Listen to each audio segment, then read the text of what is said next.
Good morning, everybody. I'm a couple of minutes late this morning. Sorry about that. Just trying to get a few things together at the last minute. Um,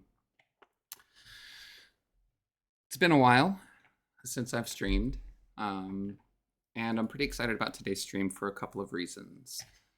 I've been working on a little bit of a project for quite a while now. There's a request somebody made a while back, and it just seemed like a fun challenge, so I decided I wanted to take it on.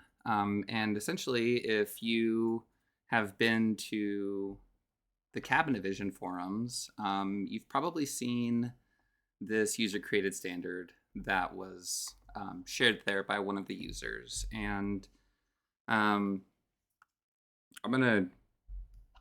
I don't think I have their name shown anywhere here, and I generally try to keep anybody that I talk about fairly anonymous. But what I will say is the UCS that this individual created is spectacular. It's it's really nice. Um, I will show briefly what it does.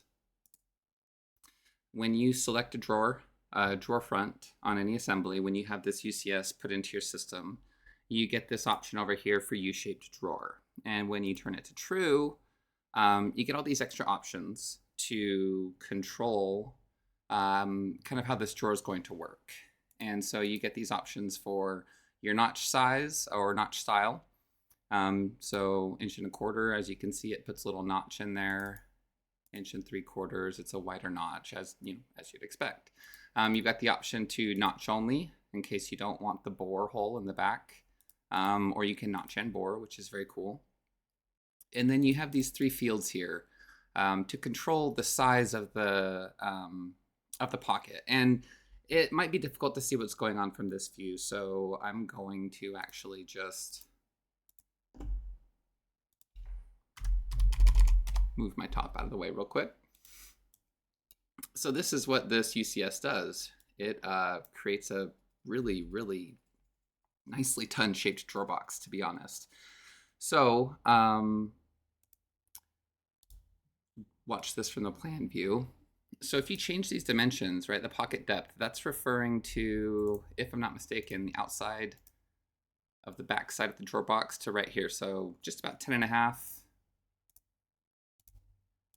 which is exactly this number. So if you change the numbers over here, you're getting, instantly changing results on the drawer box. It's really great.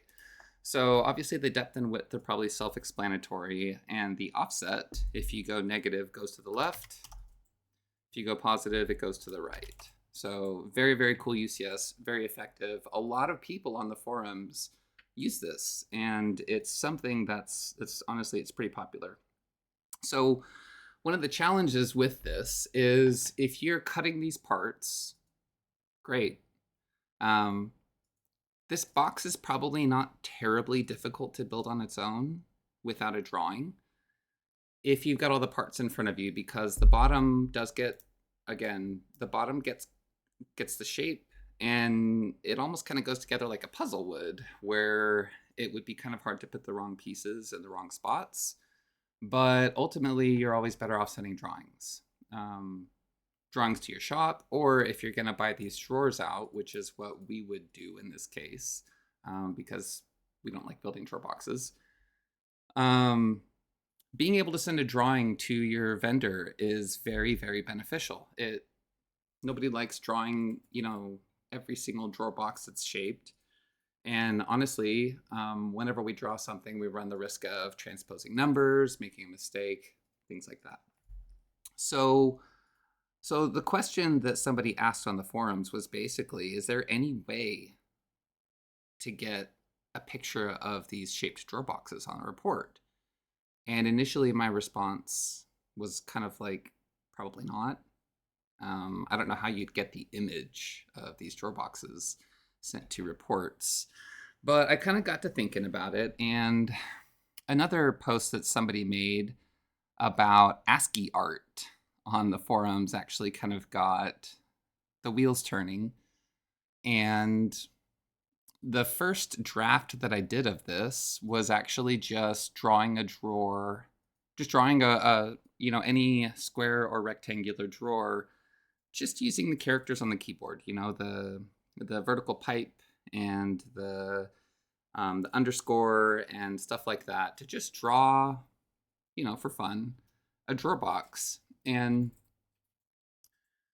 I thought I could probably get it to be even better, and I was pretty sure I could do the shaped version of it, but at the end of the day, I didn't really like that it was drawn with text. And so I kind of came up with this idea that I should be able to conditionally resize and position the different, I guess we could call them cells, but basically lines and columns in a report to represent one of these drawer boxes. And I will show you the result.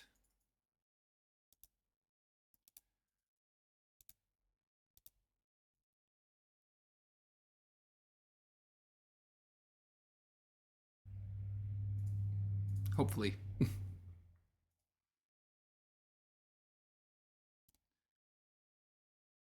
Maybe. Okay, there we go. So here it is. We've got a drawer box here that is, we get an 8 by 10 pocket. And here's the back left dimension and the back right dimension, overall depth, and overall width. And you'll notice it says up here, our drawer boxes, we just call them, one undermount. And I've got the number in front of it to sort it up at the top because it's the most common drawer box that we build. So if we were to have, several drawer boxes in here,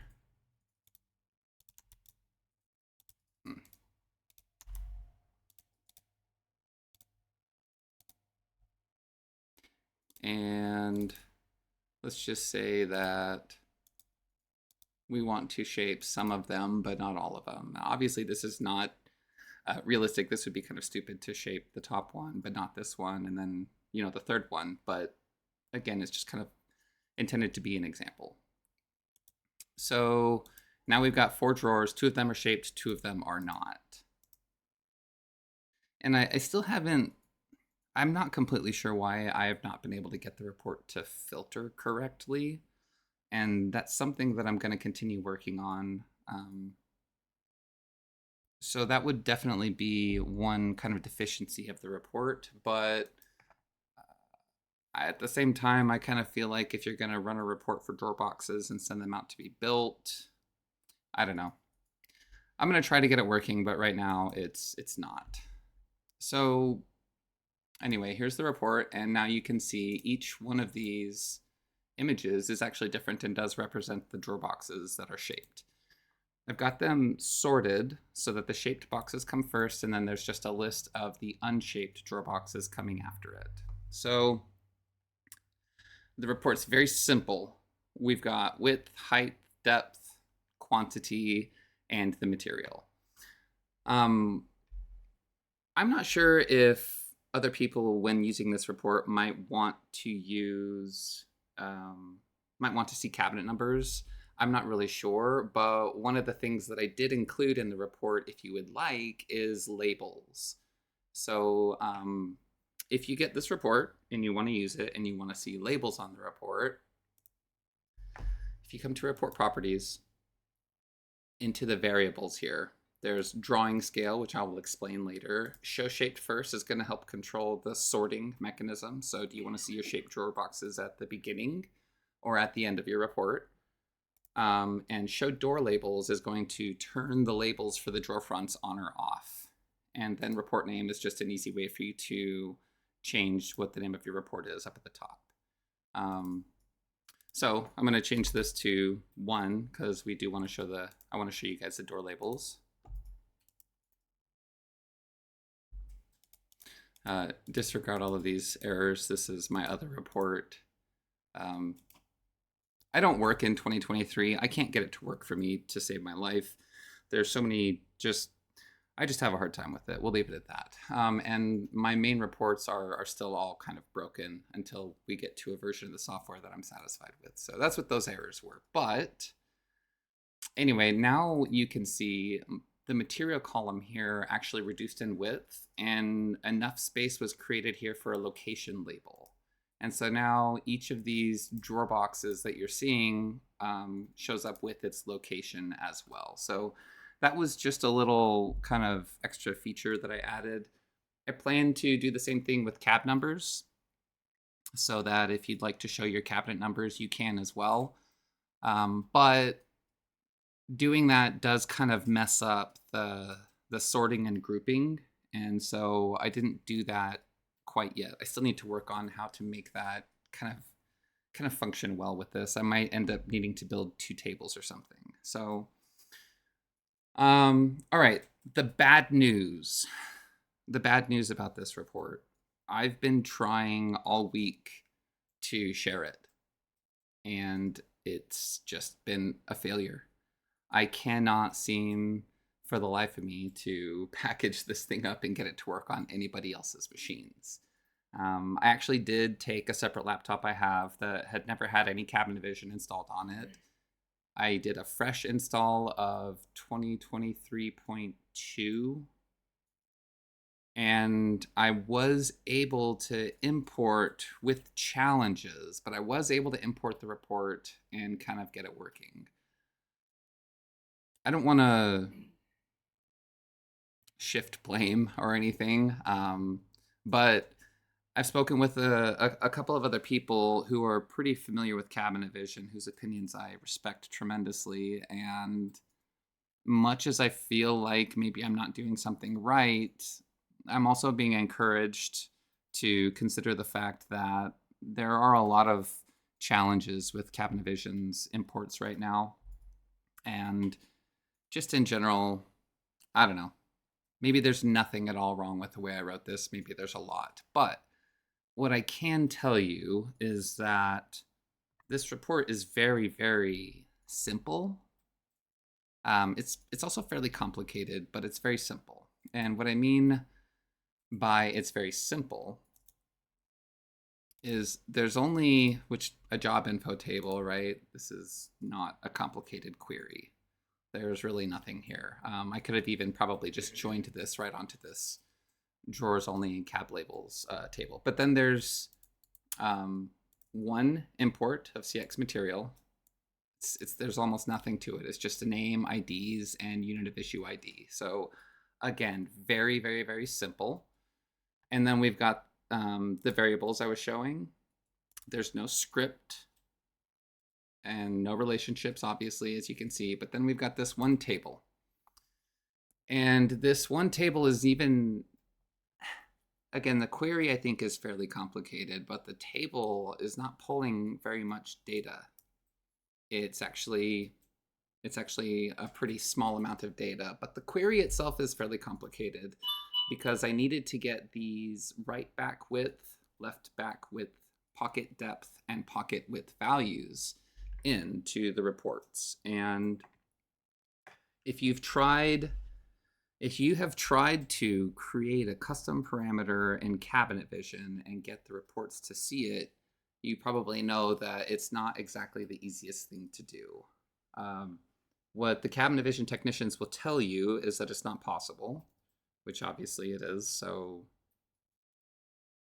do what you want with that information. They will also direct you to do this as a note. Anytime anybody asks, how do I get custom information to reports, their response is always, make it a note, make it a note. And then, you go through the whole creating a link with a note. If you're familiar enough with transform and pivoting, you can get several notes into your report with just one link. But if you don't know how to do that, you're going to have to make as many links as you have notes and then do a bunch of joining.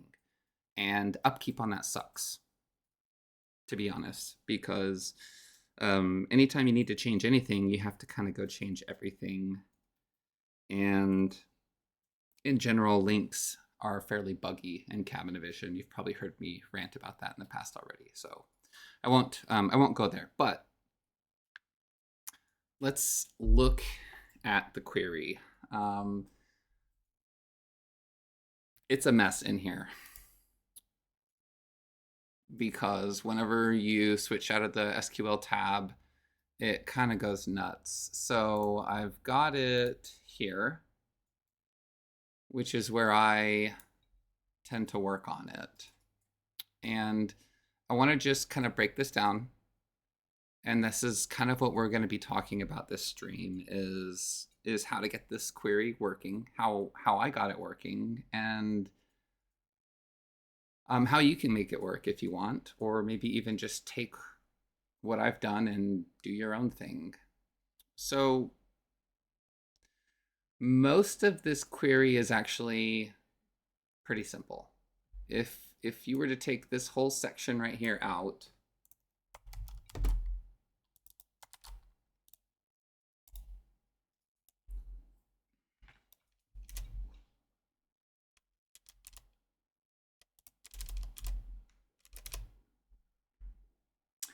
now it's actually a fairly simple query with a union. I'm just selecting, some values from the drawers table. There's really not a whole lot. The CX material name, which is why I have the CX material import. And then like a doors label, right? There's really not a whole lot to this.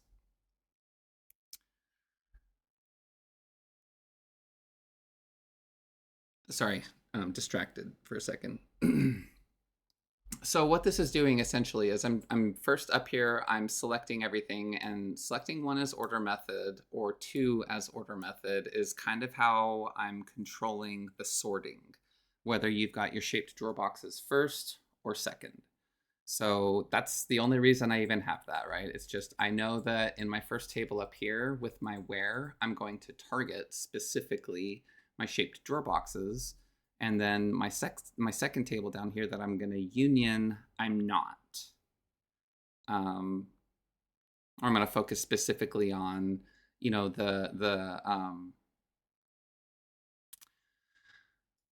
essentially making sure that these values don't exist anywhere in the parameter, the part.parameters field. So what is that? What does that mean ultimately? The part.parameters field.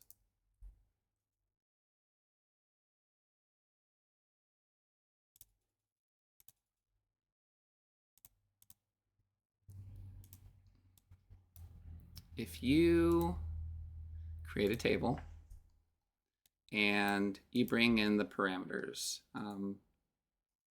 normally when I'm testing something like this, I'll bring like the description as well. That just kind of helps me maybe understand a little bit more about what I'm doing, I guess.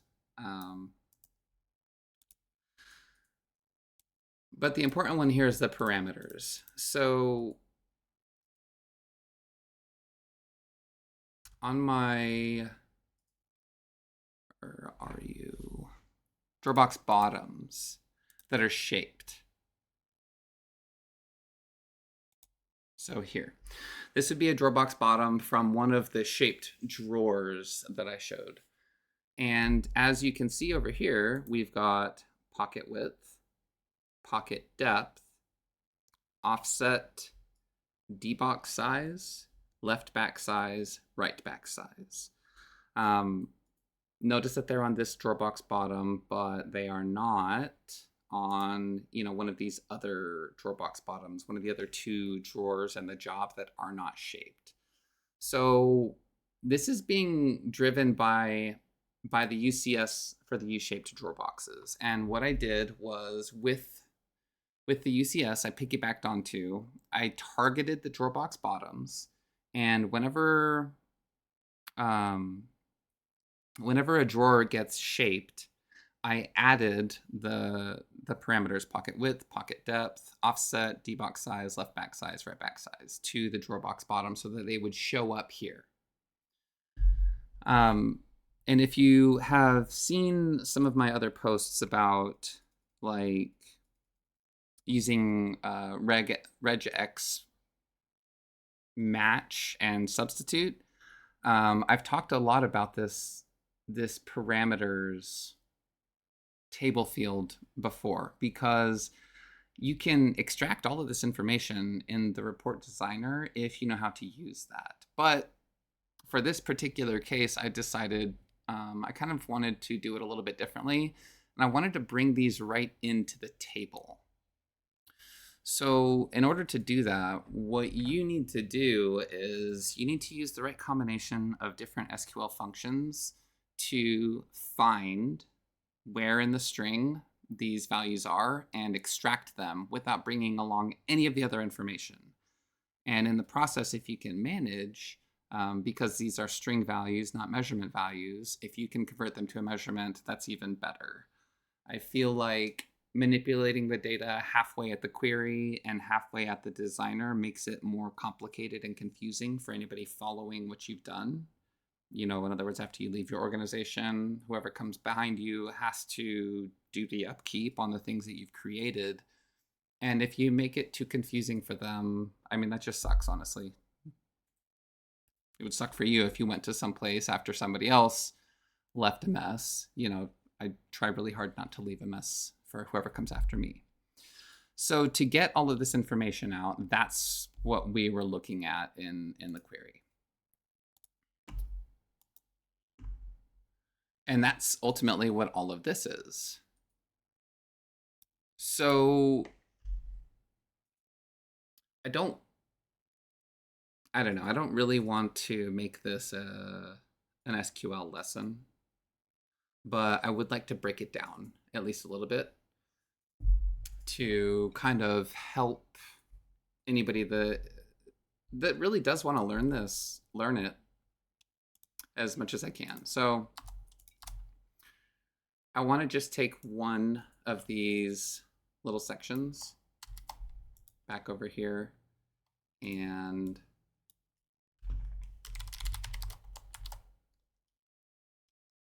build a query with it real quick. And I'm just going to copy the join because it will be much easier if I don't have to rewrite it.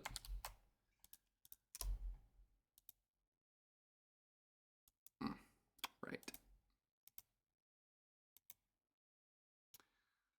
So if you were building this from scratch, the first thing you would need to do is come over here and you would need to import material, CX material. And you can import everything or just the 3 fields like I did originally. It doesn't matter. Either way, it's going to be the same. So now that I did the CX material import, my join is working correctly and we don't have that error that we had before. Ugh. I hate this formatting.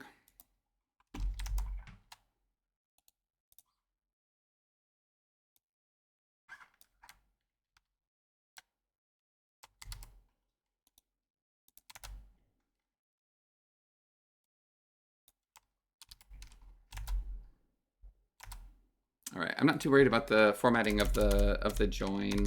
I mostly just want to focus on this select clause.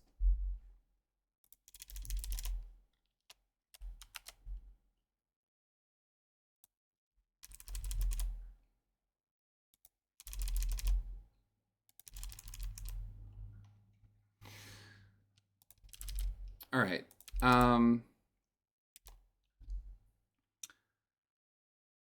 So the first thing that I'm doing in this select clause, really, and so that, oh, of course I freaking screwed that up.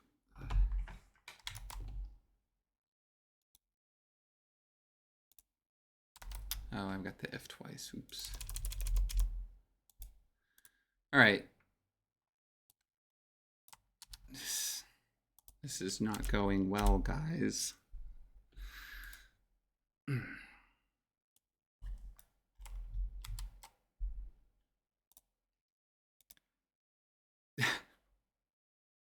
I hate you, cabinet vision. All right. I'm just going to bring in another table here so that I can kind of break this down some.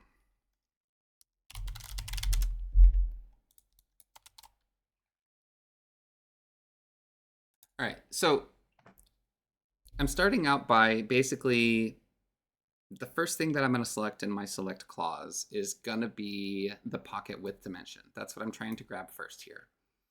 So depending on the length of the number of parameters you have on your parts, and some of my parts have a lot of parameters on them. Some of them have more than 255 characters worth of parameters, but unfortunately, all you can check for in the, I guess, the report properties here of Cabinavision, the largest number of characters that you can check a string for is 255. So if you happen to have a string with more than like 510 characters, I don't actually know what you're supposed to do, to be honest, because it is a limitation. But what I've got going on here is I'm first checking the left 255 characters for the value pocket width equals number M or pound M or hashtag M, however you think about this, right? So that's what this is. I'm saying if in the string parts parameters, if in the left 255 characters of parts parameters, pocket width is found, or if the length is greater than 0, then we know that the string containing this data is at least less than 255 characters, or the value we're looking for is within those first 255 characters. I know that it is, because I don't have more than 255 characters on these Drawbox parts, but yours might. Just again, it just depends on what your system is like. Yeah, right, Jim. So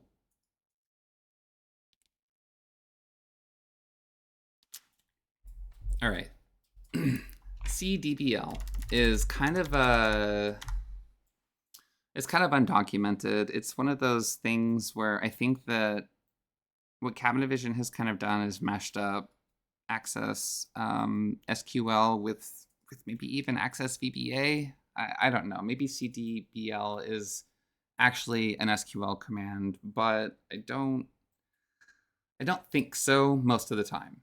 But what that basically is doing is it's saying convert the value contained within these parentheses to a numeric value, a double numeric value.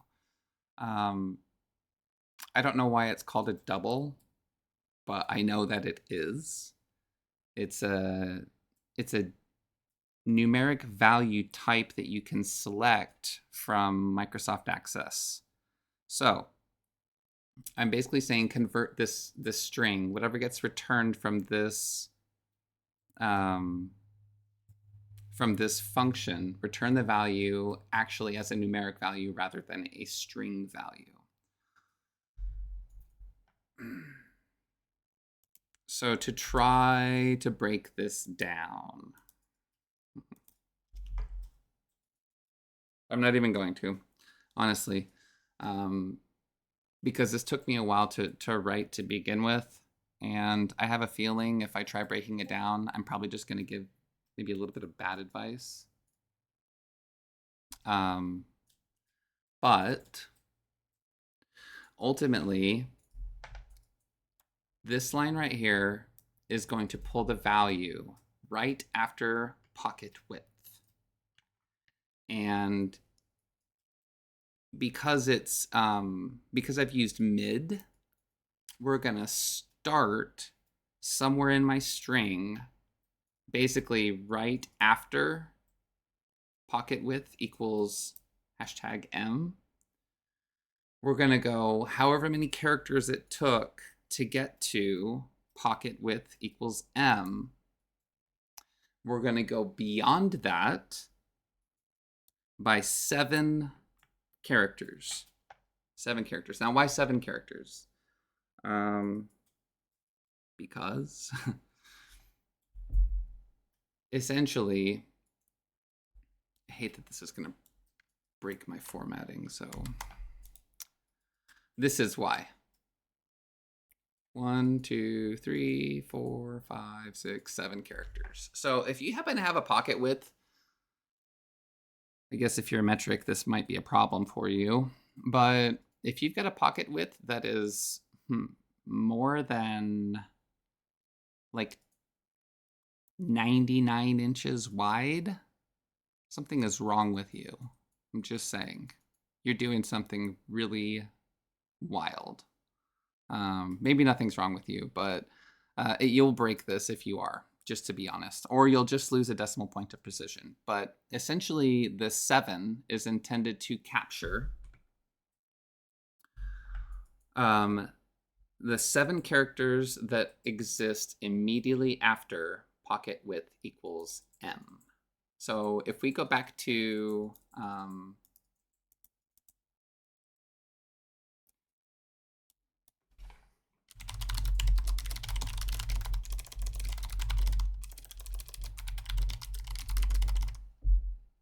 if we go back and we look at this,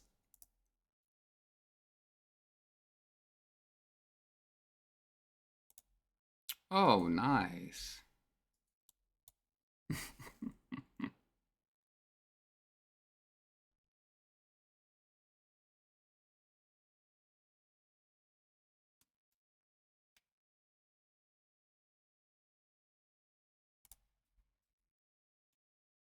Oh, intermission.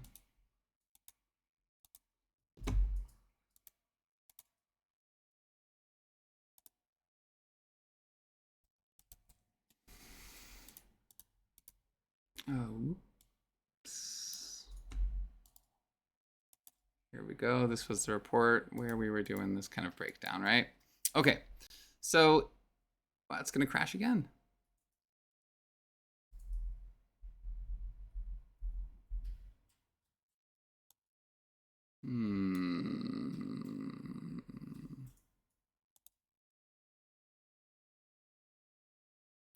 I don't think Cabin Vision wants me sharing this report with you guys.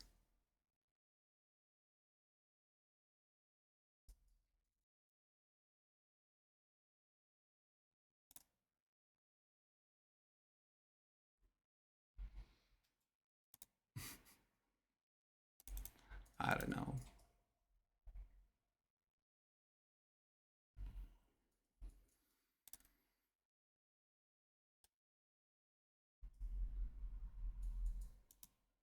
If this crashes again, I don't know. I guess what I'll do here real quick to try to demonstrate what I was going to try to show is if I take CDBL away,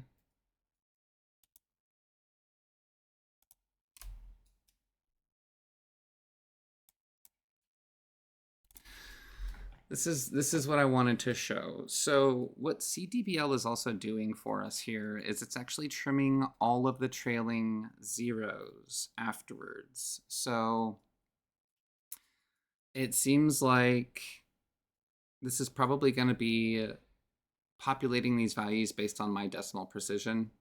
And as you can see, I am at 4 decimals. So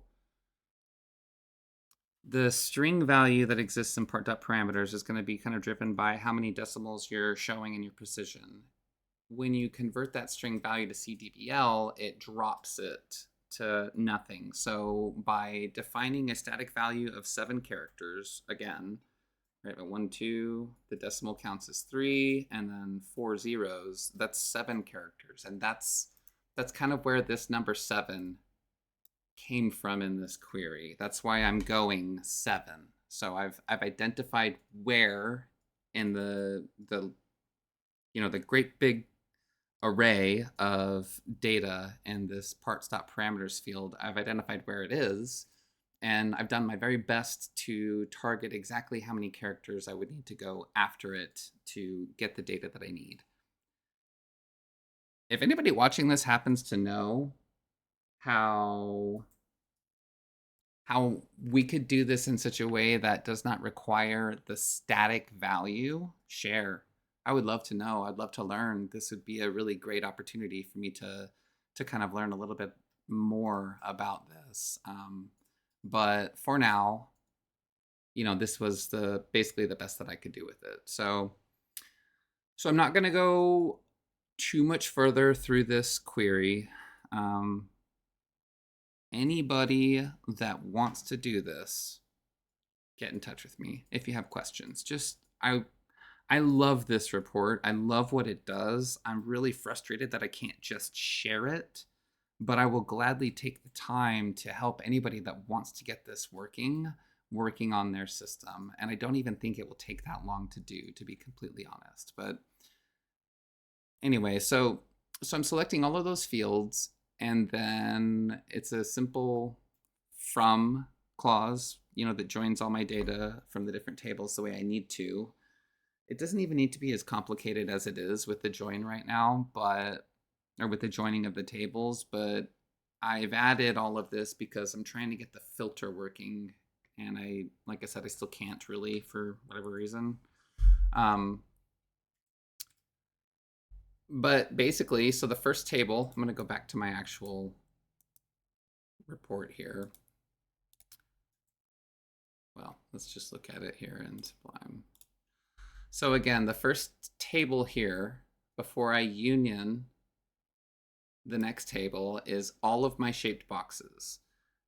The next table that I'm basically querying, all of these fields from the top table where I know I'm going to want to extract this data, I'm expecting to not need to extract it from the second table that I'm building here. So what I've actually done is I've just forced all of those values for pocket width, depth, left back width, and right back width to be 0, because I know I'm not going to have them. There's nothing to pull. The value's not there. So I'm just defining it as 0. And that way we get this. So these two drawers down here are order method 2. So we know they're from the bottom table. They've got obviously drawer box dimensions because they are a drawer box. They've got their labels showing their location. But all of the dimensions that are used to actually draw the drawer box are 0. So no drawer box gets drawn, essentially. And so that's kind of the start of how, in the report design, I'm drawing some, but not all of the boxes. So anyway, if you cannot import to this report, you should be able to copy and paste this query. You should be able to, as long as you have the UCS that creates these values: pocket depth, pocket width, all of that. And again, that's all included in, or will be included. Well, I'll talk about later. All right, so now, what does the design of the report actually look like? It kind of looks exactly like what the report does, honestly. But with this table selected, I'm going to kind of hover over these cells and show you guys. This is essentially what it is, right? Got 1, 2, 3, 4, 5 columns underneath this initial data where the values for the sizes are. So the drawing itself is a group footer. And this is essentially what it is. So I've tried my best to kind of make this all make sense. This first come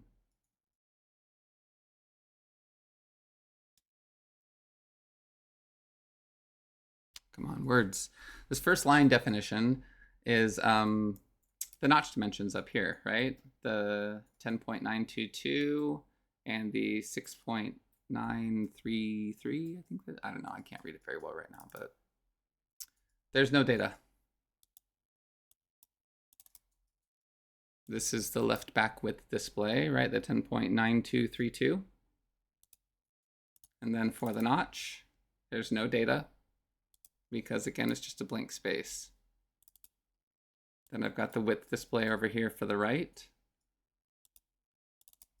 And then again, no data, right? So as you examine this, that makes sense because there's nothing in this sort of cell, if you will. Then we get a dimension, then nothing, and then a dimension, and then nothing.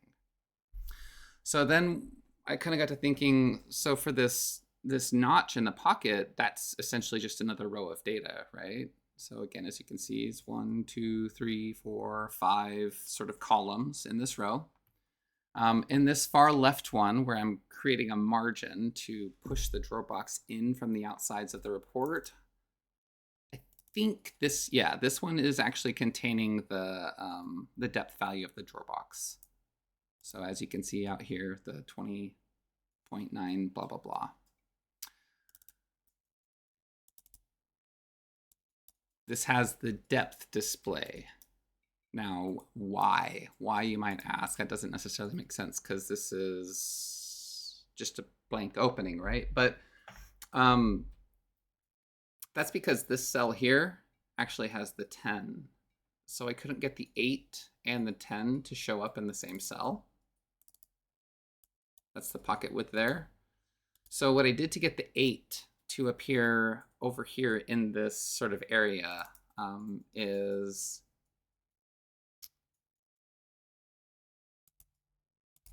I set a negative value for the right distance. So it's like negative, 5 millimeters or something like that. And the vertical alignment is set to bottom. And I think the alignment itself is set to centered, yeah. So what that ends up doing is it kind of like rotates the text. I think, where is that? I just want to make sure I'm showing.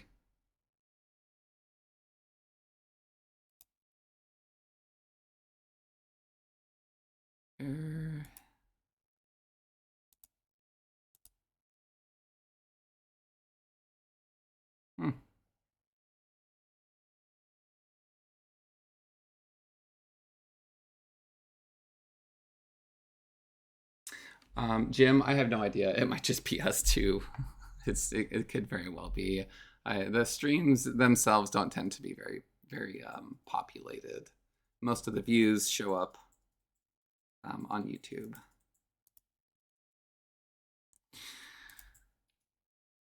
All right, I don't really remember where it was that I rotated the text. I know that it's in here somewhere, but basically the 8 here for the pocket depth is actually from this cell.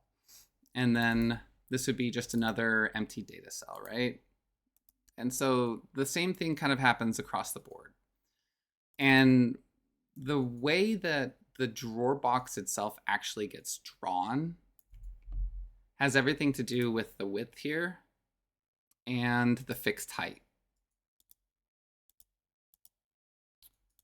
So I've done most of the formulas for this in user variables so that all of these can be sort of like adjusted at the same time without too much upkeep, without too much tedium, rather, I guess would be the right word.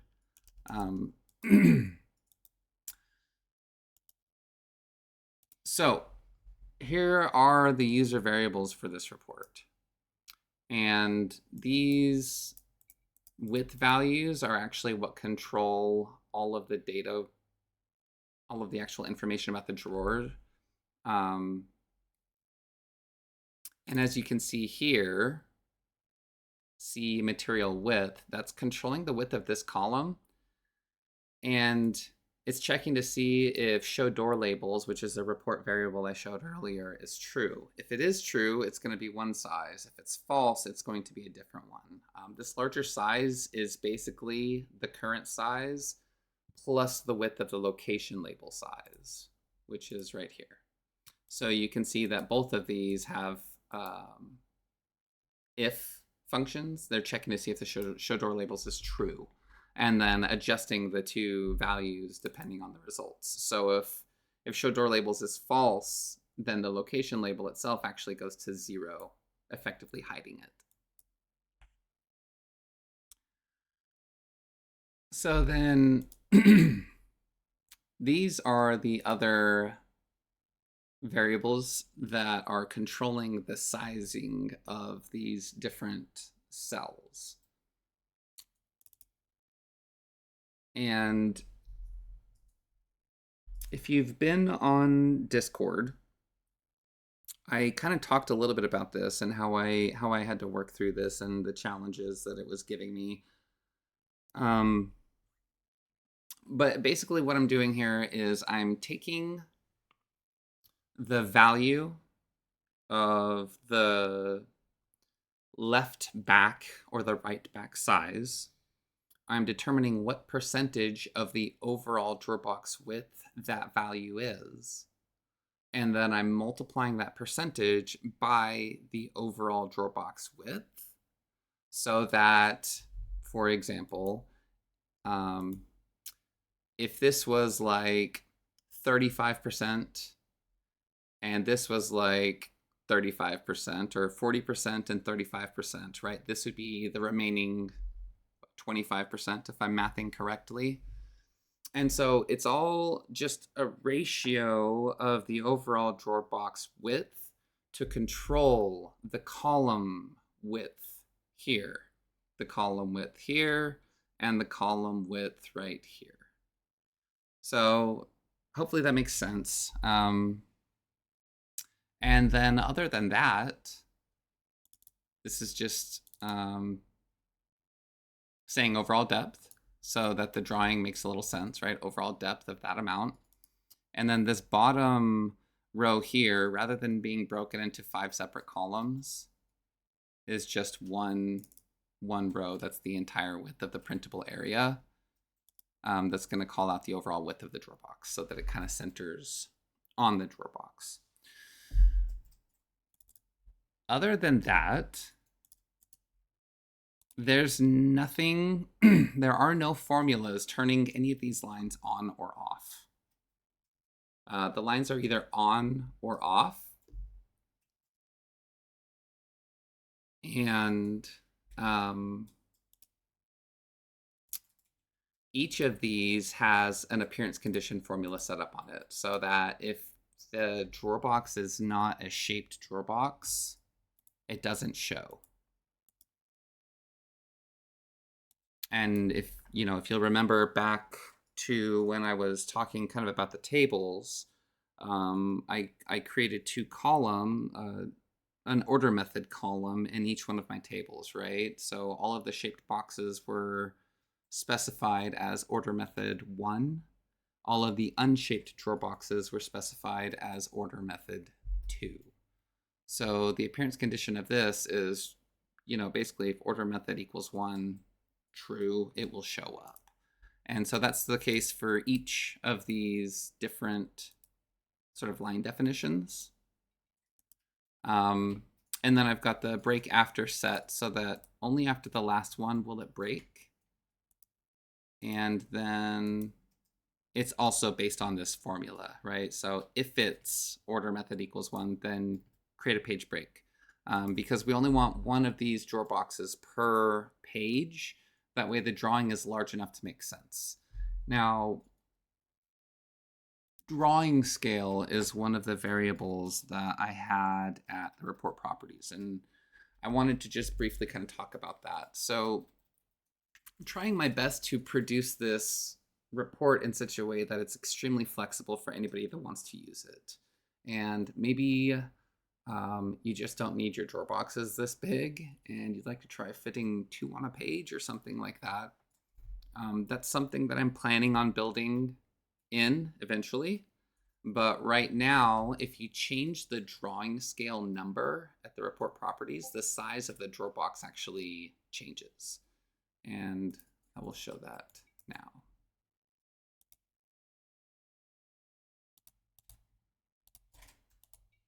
Okay, so if we go to like 2,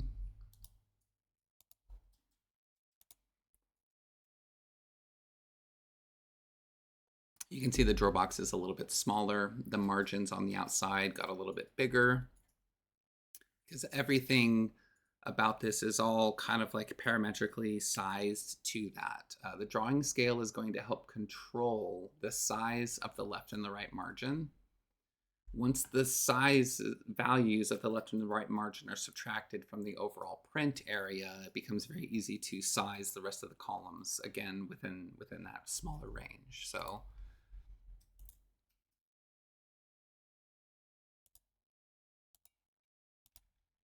you can go higher, you know, and your draw box is just smaller and smaller and smaller. At a point, there's going to be problems though, because the decimal values here are going to, you know, potentially start overlapping, or it's just going to get harder to read as this gets smaller. But as you can see already at this point, if you were to scale this box down to about this size, you could realistically fit 2 drawer boxes on a page without much problem. So I thought that was a useful thing to kind of build into it. Anyway, I don't know that there's a whole lot more worth sharing about this other than where you can go to get it, where you can go to talk to me about it, and every other time I've streamed, I've had to say, you basically, if you're on eSupport, send me a message. Otherwise, I don't know, try to get in touch with me somehow. YouTube. But I am fairly, I guess I can say proud. I'm proud to announce that over the past week, I've been putting together a Discord community for woodworkers who also happen to code. And the idea behind this community really was that I kept getting messages, comments on some of my YouTube videos asking for, you know, for me to elaborate on this or that, or whether or not, you know, they could talk to me one-on-one for some like training or anything like that. And I realized that, first of all, giving out your email address on YouTube is maybe not the best idea in the world. You probably also shouldn't give out phone numbers and stuff like that. And so it was very difficult for me to actually sort of sync up with anybody who even wanted any help. It was very difficult. I couldn't tell anybody where to go. There was no good way to kind of like sync up and get connected and talk about this stuff. So I put together a Discord community, and if you're watching this on YouTube, the link is going to be in the description of the video, and you are encouraged to go ahead and join the server. We would love to have you. If you happen to be watching the stream right now, this is our Discord. Obviously, I use Discord a bit. But basically, so this is the Woodworking Wizards and Code Crafters Consortium. That's what we're calling it. And I'm astonished. I'm blown away by the amount of support we have already got. I think we're up almost to 50 members after just a few days, honestly. The goal was to share this originally with some of the eSupport members, to ask them to kind of hop on here and try it out, I guess. And it's been really, really cool. I'm blown away by some of the people who have shown up, and it's obvious that this has already gotten shared a little bit outside of eSupport, which is really cool. There are some pretty, I guess I can say, pretty famous names in our server already. And what I'm liking a lot about this is already we seem to have kind of like, obviously the main topic that we're going to be talking about here many times is going to be cabinet vision. That is for sure one of the main things that we all share in common. But what I'm really liking is that we're having conversations about access, and a couple of guys from Energy showed up, and we're talking about some of the things that Energy is doing. And I'm just really excited. I'm really excited to bring in some of the YouTube community. I'm really excited to merge these groups of people who periodically, I know attempts have been made to do this before, but for whatever reason, they don't seem to have stuck in such a way that any community outside of the Cabinet Vision e-support community seems to have much life. And I don't know what the reason for that is. And for all I know, we may suffer the same fate. But I'm hoping that we don't. And I think that by creating this, we're actually going to end up with a really unique mixture of people where we probably help each other out even more than the community was helping each other on eSupport. We have to be very careful on the community to make sure that we're not breaking any rules. And it's not like this is like an alternative to eSupport. That's not what this is intended to be at all. But it is intended to be a place where those of us who are fortunate enough to have employers willing to pay for eSupport can mingle with those of us who either ourselves can't afford eSupport or don't find value in it other than the community, or anything like that. You know, whatever the reason might be for you to not be on eSupport, it kind of sucks that you don't get to kind of talk with the rest of us who do. And I think that we miss out on a lot of really great ideas because the communities are so segregated. And I know that there's a lot of Cabinet Vision users out there that don't actually have eSupport. A lot of the members on eSupport talk about working at shops that don't have eSupport. And the number of responses I'm getting on YouTube really speaks to that. So anyway, I don't mean to just talk in circles and stuff, but yeah, here's our Discord, right? We've got a couple of different roles depending on what you feel like you excel at. There are general chat channels, so we've got a pretty good crowd of people already talking. There's a lot of conversation about all sorts of different things in here. And then we've got our help channels, and I'm doing my very best to sort of set this up in such a way that it feels like a forum. It doesn't get too cluttered. It's easy to get the information that we're looking for, but it also promotes a good community environment. And I really think that right now we're doing a good job of that. So if you would like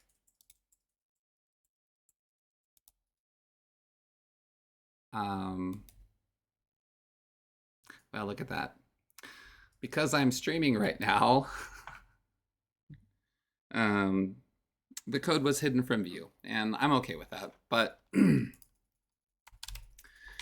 there it is right there in the chat. So if you happen to be watching this stream and you would like to join the Discord server, there's an invite for you. Let me get a different code, actually.